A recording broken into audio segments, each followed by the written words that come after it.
Morning, VC. All right, I've had a lot of people wanting to see the finds from the WFMU Record Fair in Manhattan here from last weekend.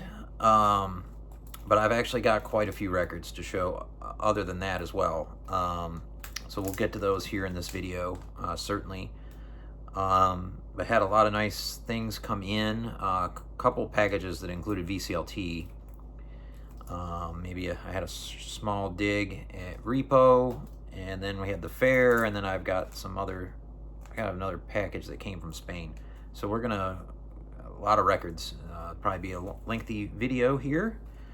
The first batch of records I've got to thank Steve Carlson for. So we're gonna back up to the Denver Record Fair first here. That took place. One of the bigger ones out that direction. Some great vendors go there, like Slolo out of New Mexico. And they have, of course, Wax Trax, which is a big store in Denver, who's actually branched out a little bit there, from what I understand, and opened some other locations in the city. Anyway, as Mr. Carlson always does, he flips through the bins, and we get to look at those records with him. And he was flipping through a bin marked Collectors records, and he flipped right by this record, and I was like, holy shit. And this is after the fair is over when I'm watching his video, though. And he doesn't know I'm looking for this record or anything like that. And I reach out to Steve, and I was like, damn, that's a great record. And the price was phenomenal on it. Extremely good price. And so what I did is I zoomed in on the video, and I could see the sticker, the price sticker on it, more closely, and saw it said Wax Trax, so I knew which vendor it was. So I told him I'm gonna call the shop and see if they'll ship it to me. So that's exactly what I did. I got a very nice young lady on the phone at Wax Trax in Denver, and she said, well, no problem, yeah, let me ask my manager, because when Carlson took that video, it was on, I think, the last day of the fair. So it was worth a shot to see if it had survived. He said, oh yeah, we still have that record. However, it's in storage. All the records from the fair are in storage, but because we're going to bring them back out for an event in the city the next Saturday. I think it was Saturday. But anyway, the next weekend, they're having a big event. I forget exactly what it was called, but a lot of vendors that dealt in art prints, rock posters, music related like that, and mostly posters. And it was in an alleyway downtown Denver, and then I think it coincided with they also had the Day of the Dead festival going on. Really, really cool. So I reached out to Steve and see if he'd be willing to go to that, or let him know about, hey, they're having Wax Trax is having a pop-up event. They'll have a lot of those records back out that they had at the fair, or at the Denver Record Show. And he said, you know what, I'll see if I have time that day. That sounds like something fun to do, and if the record's there, I'll pick it up for you. So he was kind enough to, him and his wife went to the event. It was really cool. He found the record for me, and I sent him the money, and he shipped it my way. The funny thing was, when Carlson got this record home, he spun it, loved it, didn't want to send it to me. So what I'm going to do is I'm going to send him my reissue.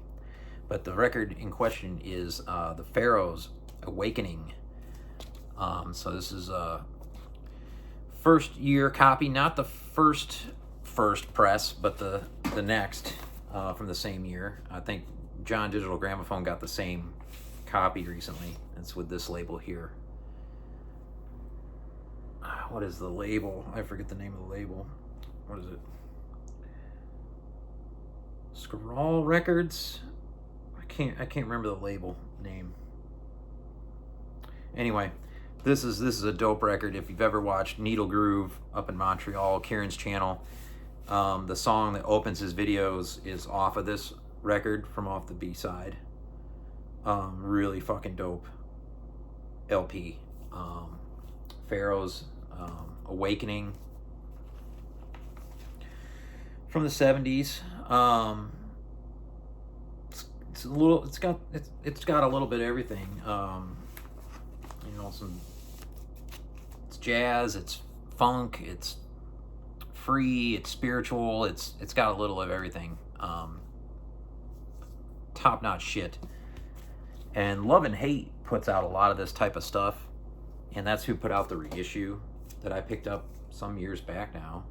God, this came out in '96 on Ubiquity. Great reissue, and this will be going Steve's way as soon as I can get to the post office. I've got a record here to mail to Frank too, so yeah, that belongs to Mr. Carlson since he dug it. And he also threw in the package some VCLT. It's one he had set aside for me, actually. Gary Bart's Another Earth, the VMP reissue, since he's a member of the club. I've never been a member, never had any interest in those types of things. I'm not big on reissues to begin with, but these are done very nicely. This is a fantastic one that is on Milestone. These records used to cost absolutely nothing about a decade ago. I mean, you could go into any shop and pick these records up for $15 and under. And now, this is a 3-digit record half the time. Kind of like the Joe Hendersons. But yeah, that was a great one to get. Thank you, Mr. Carlson. And then I got another VCLT package. This was more of a thank you. This is from Jason out in Los Angeles area. I'll leave a link to his channel. It's Hackman. I forget the numbers in the channel name.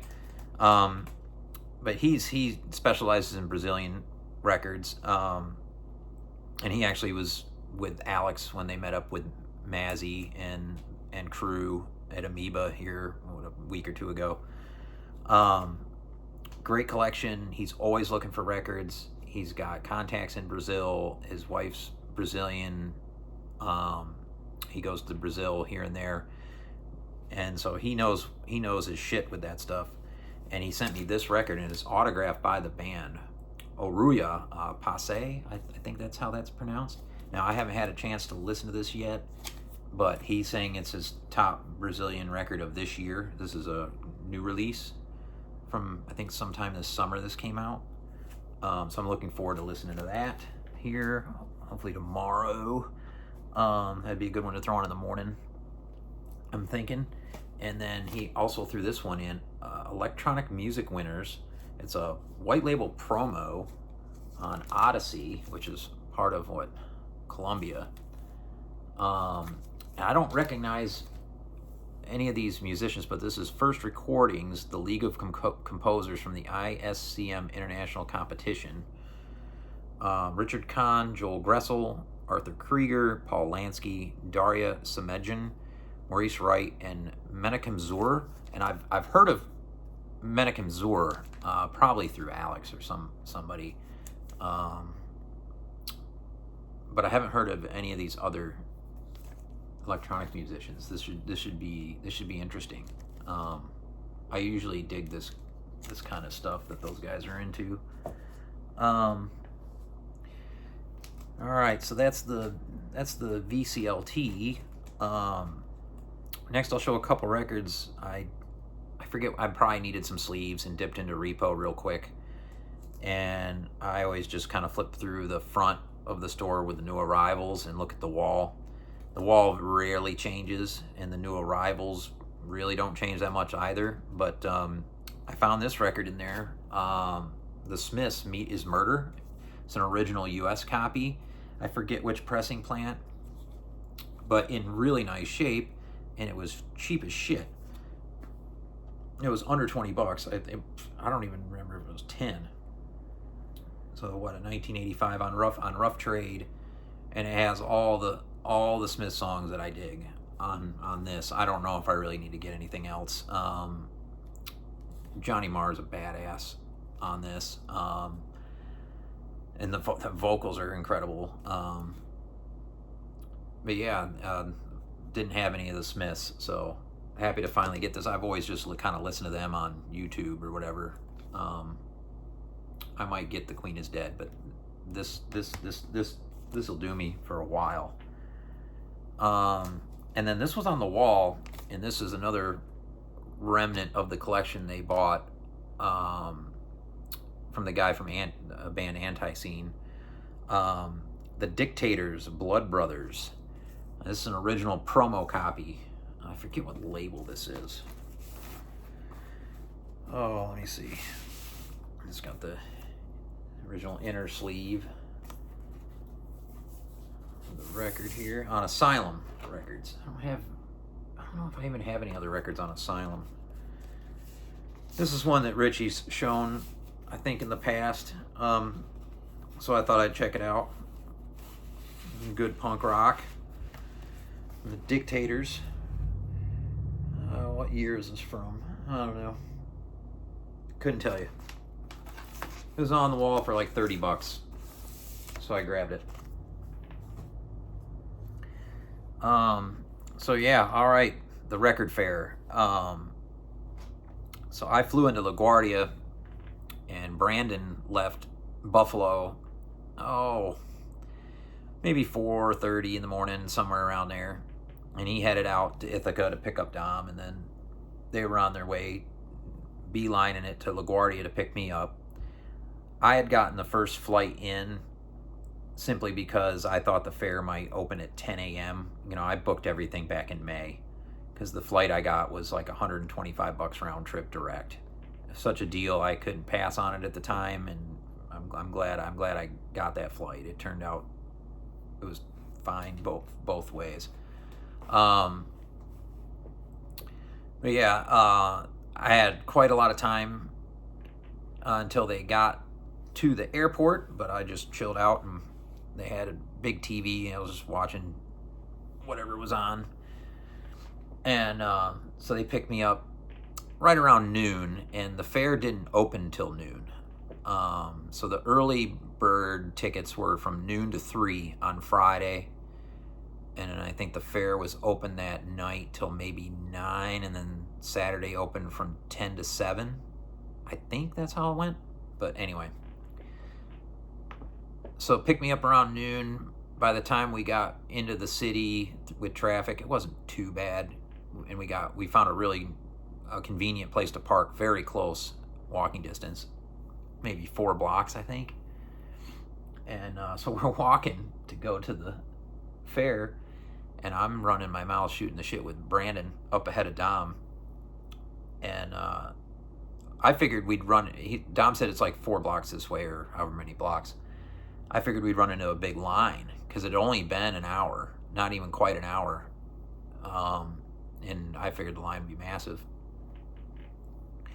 And so we went by this one building and just kept on trucking, and Dom's like, "Hey, you passed it."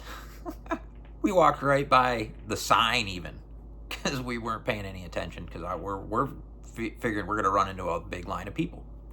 So we turn around and go in.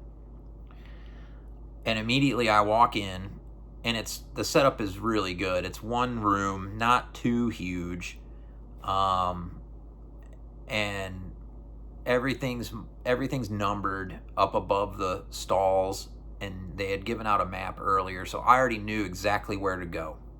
I already knew exactly how to get to the dealers I wanted to get to right away. But as soon as I walked in, I decided, okay, first of all, before I do that, I'm going to scan all the walls. And there weren't that many. Not every dealer had a wall. Not even close.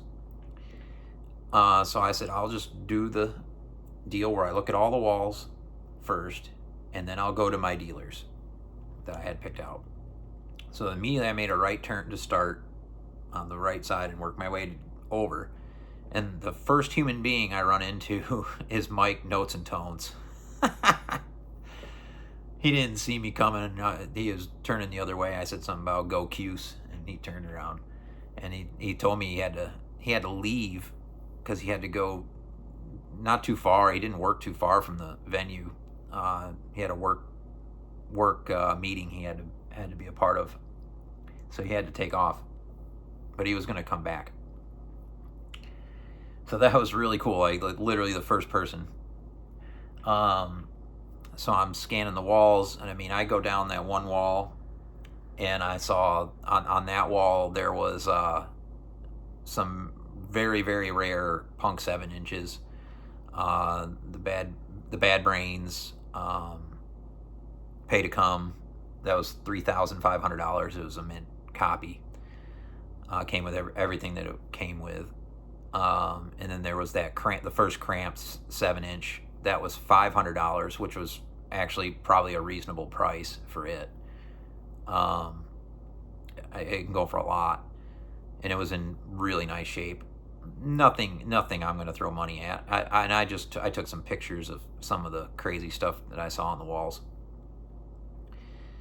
But you walk down, and then you make a left, and then the next giant wall was this guy Joe from Basement Records, which actually I guess is not a shop. It's just what he calls his deal. And I'm just floored. I mean, I'm not 10 minutes into this thing, and I'm absolutely floored at what I'm looking at. Every rare as piss, free jazz, private pressing record, desirable record, Sun Ra El Saturns, you name it, is on this wall. Interestingly, I had a list with me of 25 records that I'm looking for that are pretty much, I scanned through my probably 800 want list on Discogs just to pick out 25 of the, biggest ones I'm looking for, rare stuff. I'm figuring I'm not going to see any, just because most of these records are either in Japan or in Germany or some or UK, somewhere like that. And it's just, I'm just floored at what's there. And where did I go next? I found out quickly that he only took cash, so that gave me pause right there, because I didn't bring cash, so I had to sort that out. So I made a left from there, and I immediately see on not the wall, but the guy's got some records kind of tilted up in the back of the bins as kind of the best record in that bin, and he had the Sun Ra record, A Black Mass, which is extremely rare on Jihad Records, and I asked how much he was asking for that. He said $500, which is honestly a steal. But for me, I didn't want to throw that kind of money at a record like that right away, walking in the door. So I kept going around looking at the walls, and I saw, I think, one record I was interested in, and there was definitely stuff I was interested in at Joe's booth. And I'm trying to think, I ran into a couple of people too really quickly while I was doing the walk around. One of the first people I ran into was Michael Fremer, and boy, he is a tiny man. But he was very nice, very cool to talk to. One of my favorite YouTube videos ever is of him showing the rewiring of his house from all the way from the pole across the street all the way into his system, where he brought the guys from Seattle out and brought in his electrician and just did a full overhaul. The box, the generator, everything got overhauled. Everything, every cable, every wire, every piece of equipment. It was freaking cool. And I forget what he was saying about it, but he was in there digging for records. He was in the bins. So it was really nice to meet him right away. And yeah, ran into Billy. Really can't help but run into Billy. He had a booth. He was under the weather, but he was in good spirits. He was Billy. Really cool to meet him in person. so that was cool. And yeah, Dom and I and Brandon all went our separate ways.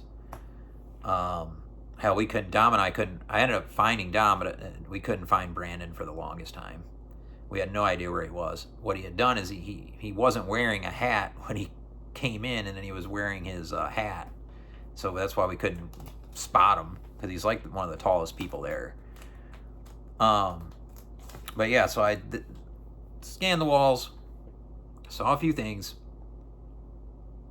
and then headed directly to Mind Cure. That was the first table I went to. He's out of Pittsburgh. Really nice guy. He has his shop set up inside a bookstore, Fungus Books in Pittsburgh. I want to say the Squirrel Hill area. Maybe I could be wrong about that. Frank can correct me. I feel terrible. Frank got pneumonia right before the fair and couldn't make it, just like I got a prostate issue last year and couldn't make it. So I feel your pain, man. So yeah, that was a bummer. But anyway, so back to Mind Cure. He had posted some photos on Instagram of some of the heavier hitters that he was bringing. And I kind of wish there were a lot of vendors that posted what they were bringing. It kind of ruined the surprise, but still, I knew where I wanted to go right away. And I knew if I got one or both of these records, I was good with the fair. I was good to just, after that, chill, hang out, talk to people, find some records, great. But, I mean, Bill Dixon's 7 Tet, an original 1964 copy on the Savoy. This has been on my want list just about as long as any record. And this is a freaking great copy, and it was an absolute steal of a price. Absolute steal of a price. And he took money off when I, put all the records together here. You've got Bill Dixon on trumpet on the A side with Ken McEntyre on alto and oboe. Howard Johnson's on tuba and baritone. And you know how I feel about the tuba, but Howard Johnson's the fucking man on this. George Barrow, tenor. Dave Eisenson and Hal Dodson, bass, and Howard McRae on the drums. But on the B side, you have one of the greatest lineups in jazz ever freaking assembled. The New York Contemporary 5 with Archie Shepp, John Shakai, Don Cherry, Ronnie Boykins bass, Sonny Murray drums, and Ted Curson appears on trumpet too. This is an incredible record. On Savoy. Just show you the Savoy label. I don't have a lot of Savoys, and this is just as nice a copy as you're going to find. I mean, I was good to go. This is one I've been looking for a long time. I'm a big fan of Bill Dixon, his compositions, his playing, the vibe, everything about this man. It's fucking brilliant. And then I asked him if he had and again, we're an hour in, so that had survived the first hour. And it was a steal. I couldn't believe it was still there. This one was still there as well. Jennifer Laura. This is a fantastic reggae record. Studio One presents Jennifer Laura. Yeah, it's great. Great Jamaican artist. I had hands on an original once at one of the Christmas times. I was up in New York at Bop Shop. Tom wanted $250 for it, and I passed. I said, maybe I'll call him and have him ship it to me down the line when I get those funds put together, because I didn't want to fork $250 out for one record while I was there that time. I wanted to get a bunch of records. This, I think, was $65, and I got a deal. Remember, I got a deal, so really, really stoked to get this. This is a fantastic reggae album. Jennifer Laura, check it out if you haven't heard it. And then he had a bunch of, he had some Zamrock, some African stuff, and some Nigerian stuff. Of course, it's going to, condition of the cover is going to be really, they're African records. From the early 70s and mid 70s. They're going to be torn up. A lot of times the records can survive, though. And he had this one marked $20, gave it to me for 10. William Onyeber Atomic Bomb, an original, on the Will Films Records label, in playable condition. So for $10 for an original Nigerian LP, I wasn't leaving that behind. And so that was what I got from Mind Cure to open the fair. I'm absolutely stoked. I went back to one of the walls I looked at after that. Real nice guy. Can't remember the vendor, but he had this, and I had just gotten the second Fear record from Dylan at his big anniversary sale. So I found the first record, Fear the Record. Original. No, actually, this is not an original copy. It's I think the original is an 82. This is the 83 on Slash. So basically a second press, or it's a repress basically. So there's different. The original has a different Slash label, but the record is VG++. So that was, and this was a really good price. Maybe 50, and I got it for 40, something like that. Everybody was willing to make deals. I think what they do is, a lot of these vendors at a big convention like that, they'll price things up knowing they're gonna get asked for a deal, and then end up getting what they want, which is really a smart business tactic. So from there, I had a decision to make. Do I want to go for that Sun Ra, A Black Mass record? I have that record on cassette. I have a boot of it I got in Greenville on a dig with John Digital Gramophone and Eric Weinbender. So I have the music, and I have my boombox. I can play it whenever I want. So I chose to get this record instead off the wall from Joe with Basement Records. And I think most all of us got records from him. And what was cool about him is he recognized us from the Jazz Bums channel, a lot of us that participate on there. And he watches the VC. Obviously, he knew Dom. He knew me. He said, "Hey, I watch you on there." And I was like, "Oh, that's great, man." So I had a good rapport with him. Went across the street, got cash, because he was cash only. And again, his stuff was incredible. The photo for this video is him in his booth that I took. So I come back from the ATM and went with Dom. I can't remember if Dom got cash. Dom was smart and brought cash already. But I got one record off the wall and one record from the bins. And we'll show you these, and then I'll tell you about what else he showed me that he had. The one off the wall is the Gene Lee Conspiracy original on the Seeds label, in just incredible condition. I've tried to get this record for years. Condition has been dicey. The cover is usually written on or in bad shape. The record's usually dodgy.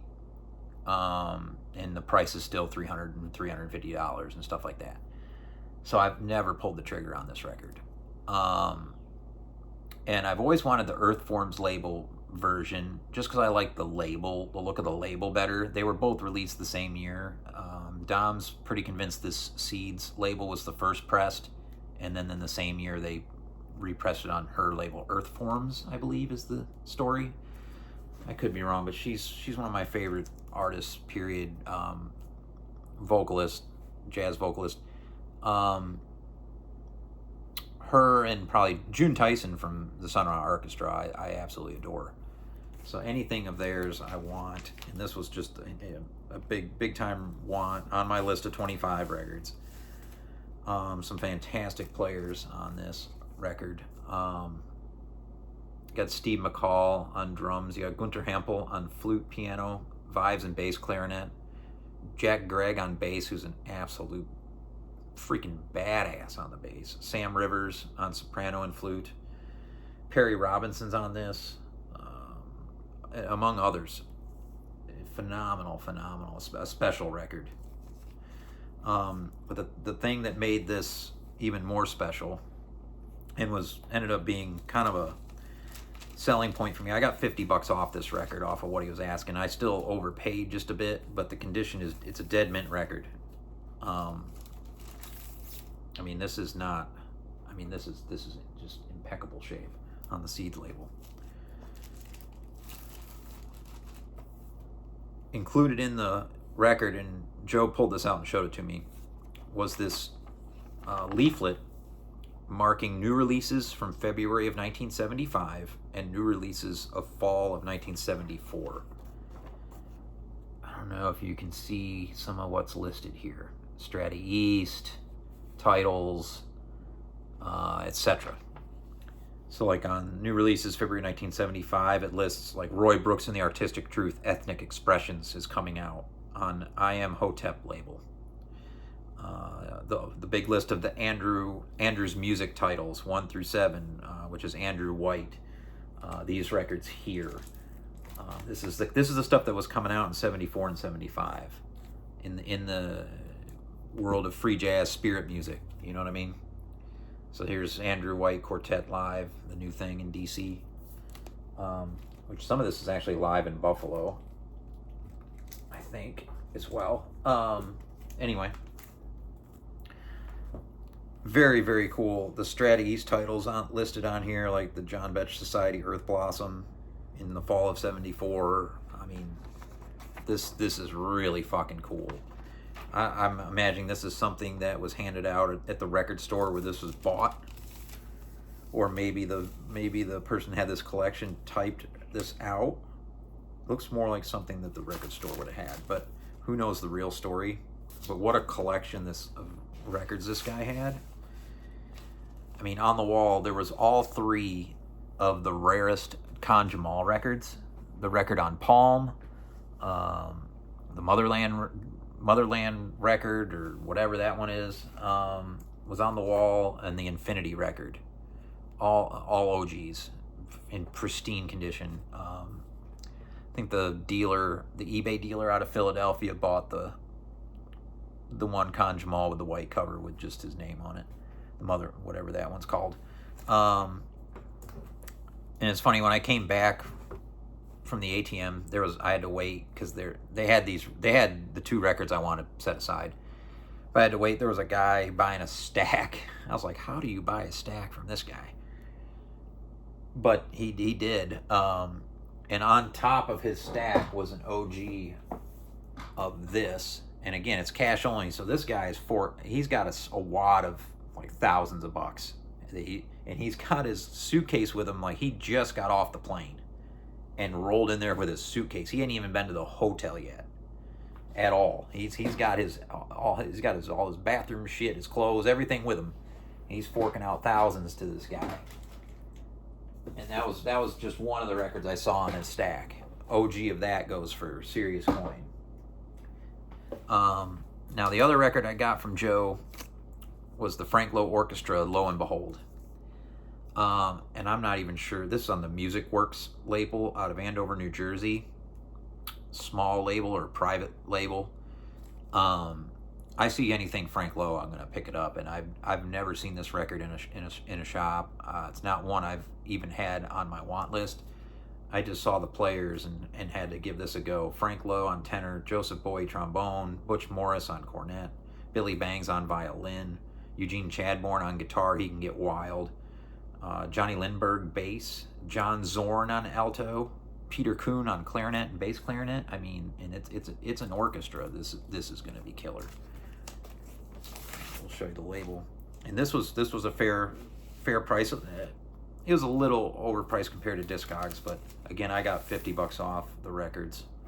It's just a plain white label on Music Works. I'm guessing that's a private label.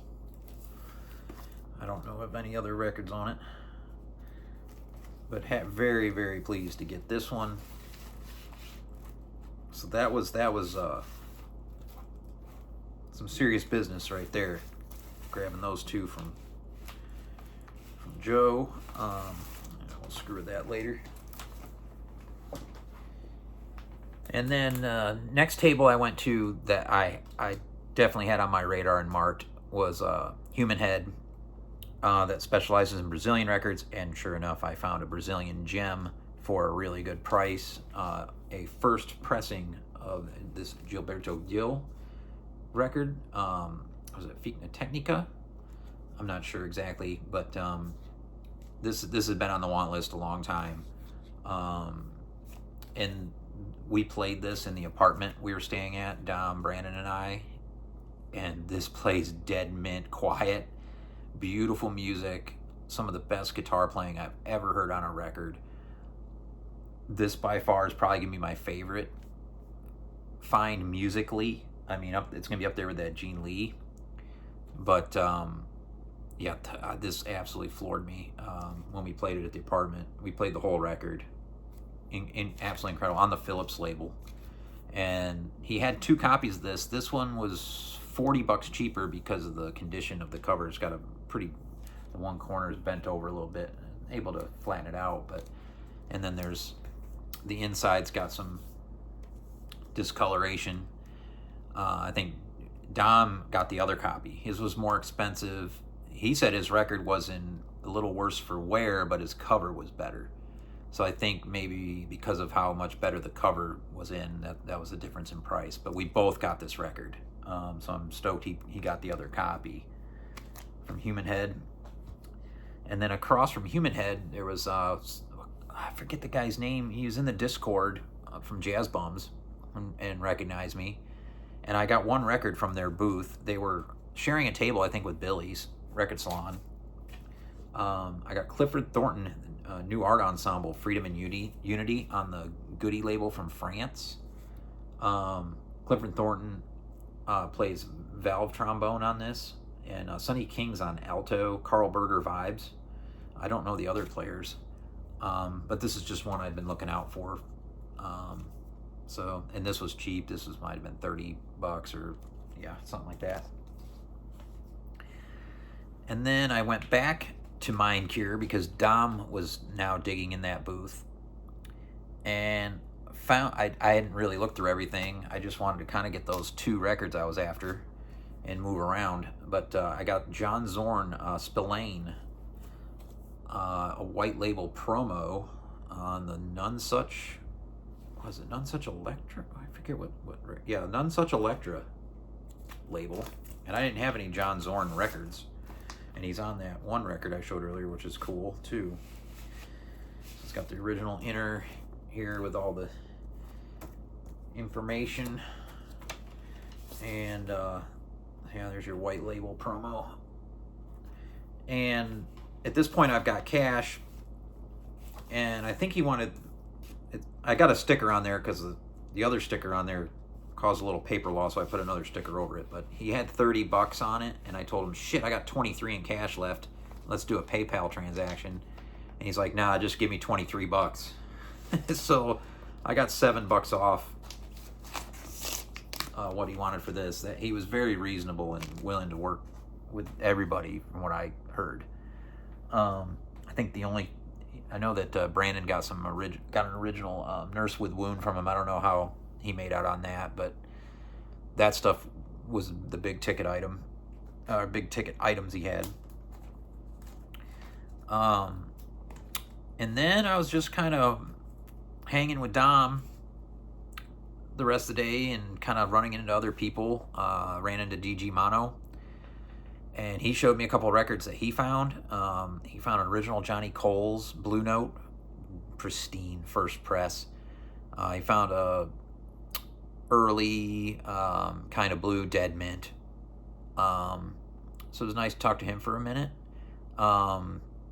He usually doesn't buy a lot of records when I watch his videos, but he was not fucking around at WFMU, that's for sure. He had a whole box full. I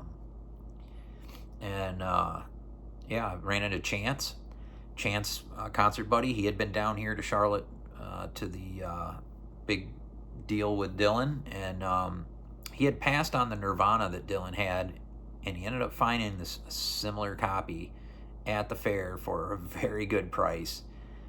Sometimes persistence and patience pays off in this game. So he was extremely stoked, and he had some other really good records. It was nice to run into him. he was busy. He was getting after it. He didn't have too much time to talk. He was moving and grooving.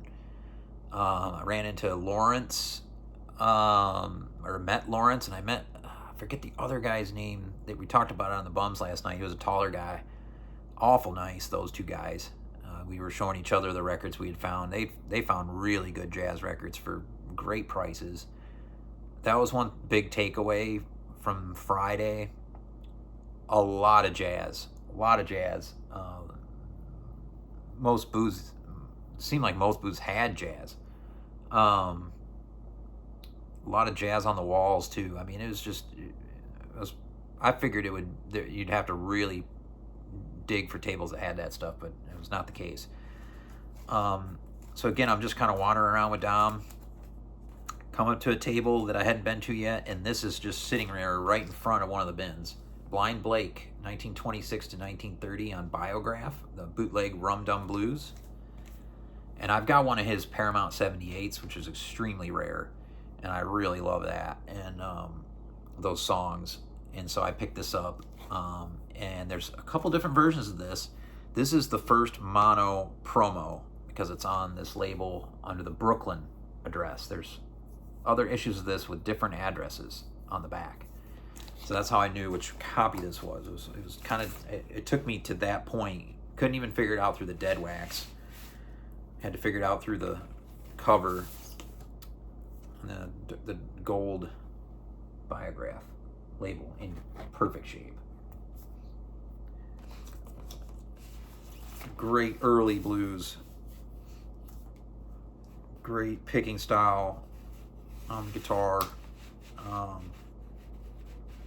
Really dig some Blind Blake. That was one of my favorite finds of the fair. So I had to pick up some blues.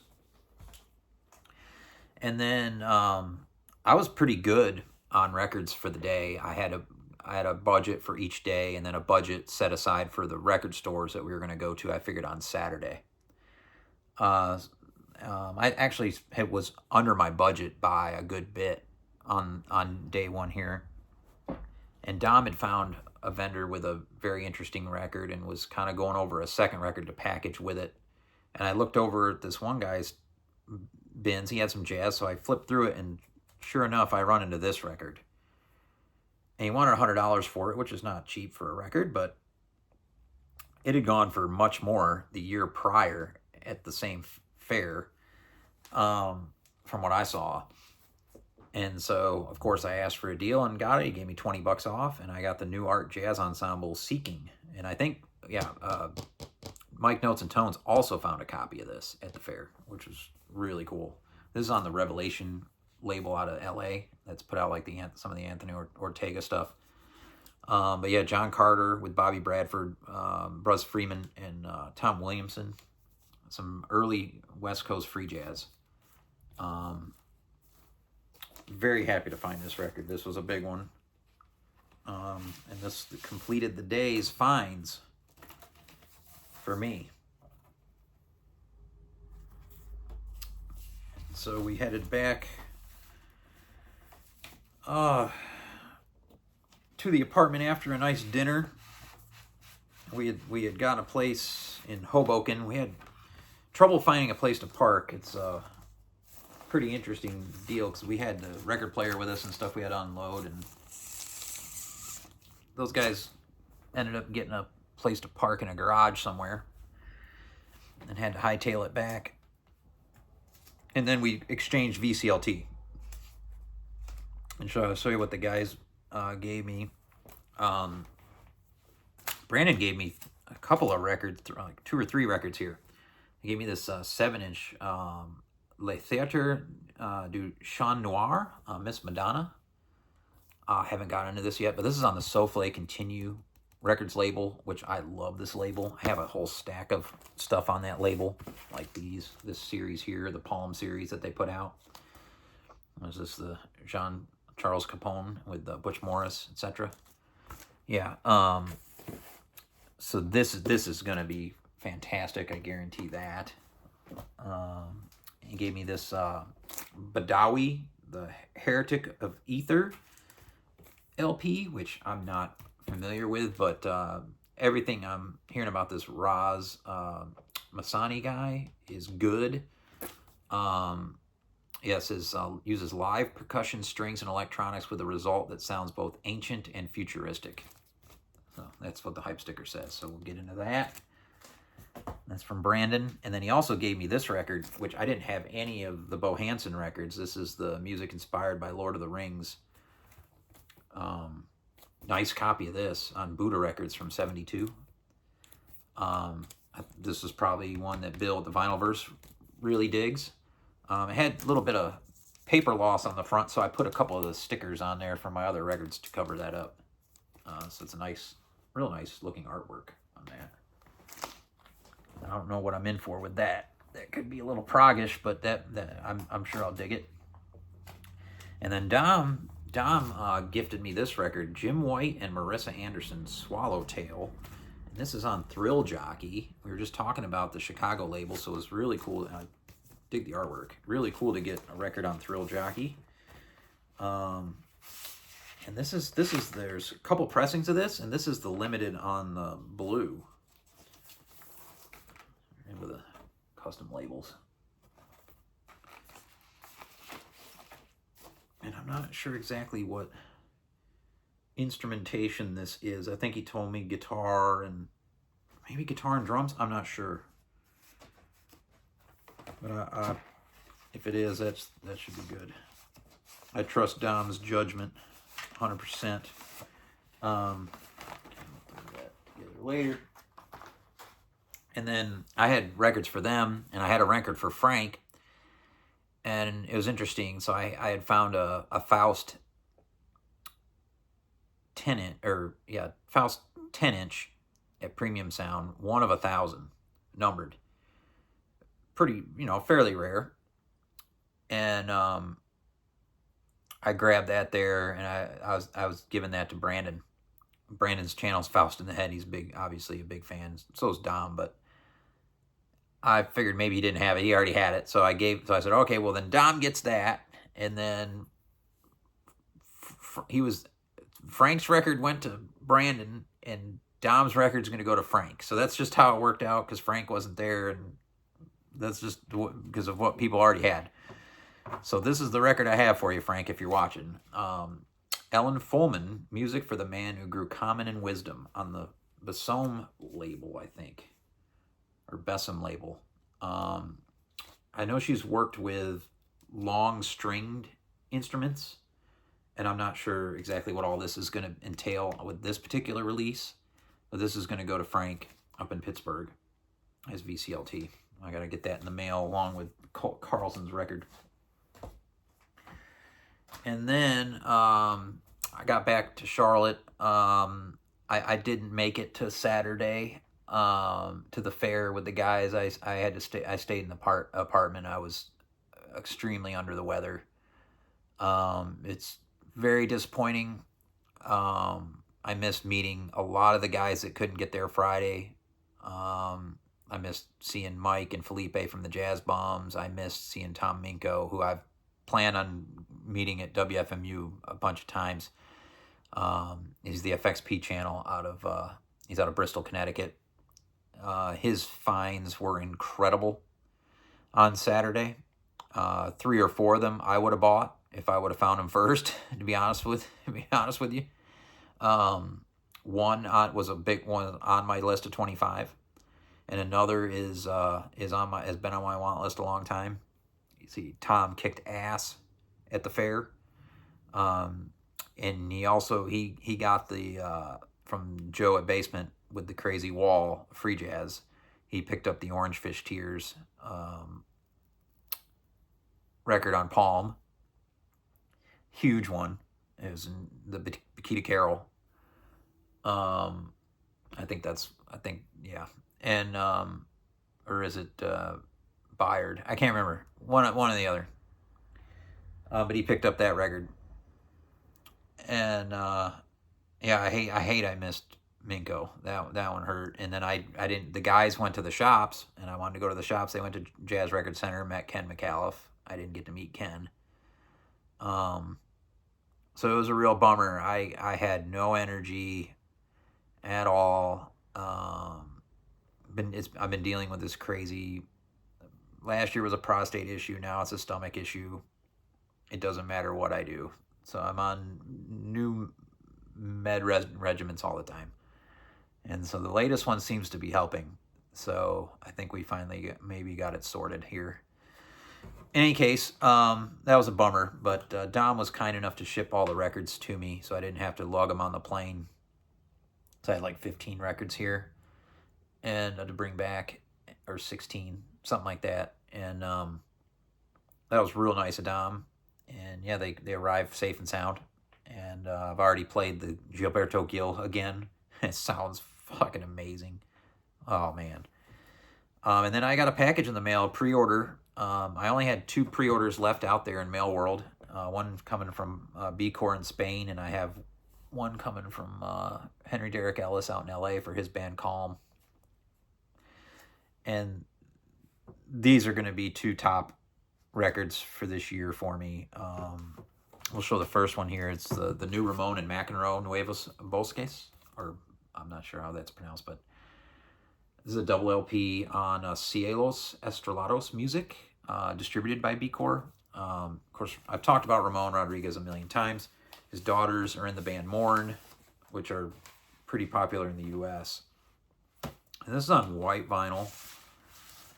Some nice green labels. I'm not a big fan of white label. Oh, and it has blue on the opposite side. This is Spanish pop rock, I'd say. Folk, progressive. I don't know how to say. I don't want to use that word progressive at all, but it's just really good shit. Amor Mio, the track 13. There's a video for that. Great song, and it's not McEnroe like the McEnroe from Seattle or wherever in the U.S. McEnroe's a singer-songwriter from Spain, from the Barcelona area, like Ramon. Brilliant LP, a lot of music videos, great.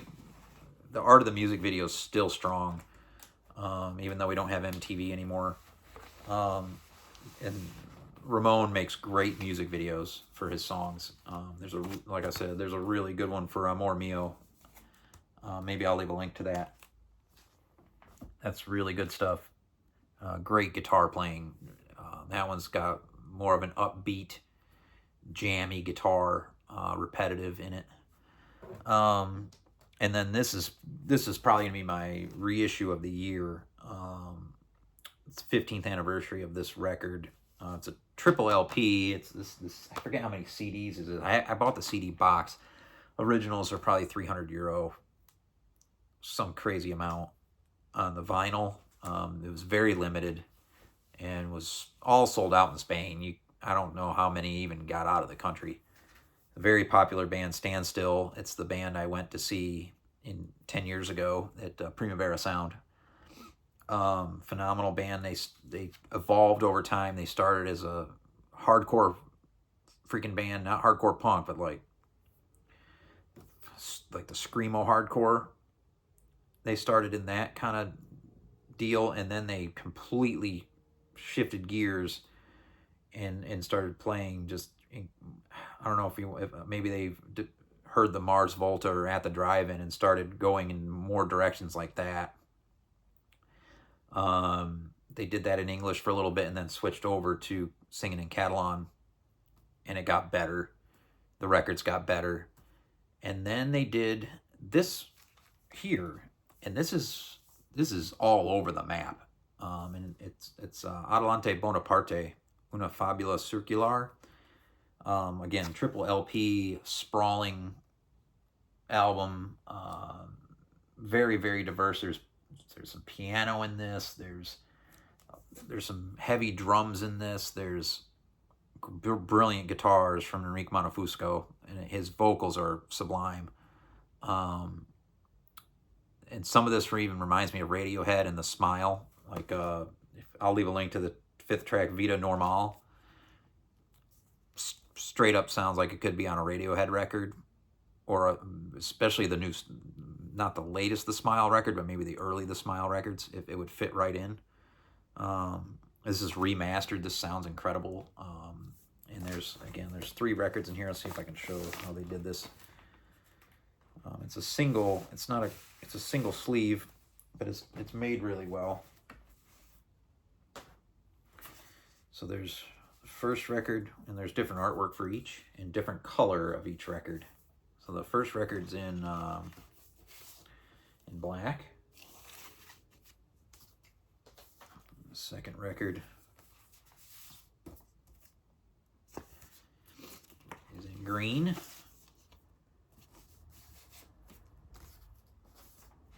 Third record is in red. So that's how they did that box. Absolutely brilliant. I think that's everything. We're just under an hour here. Everybody take care. Peace.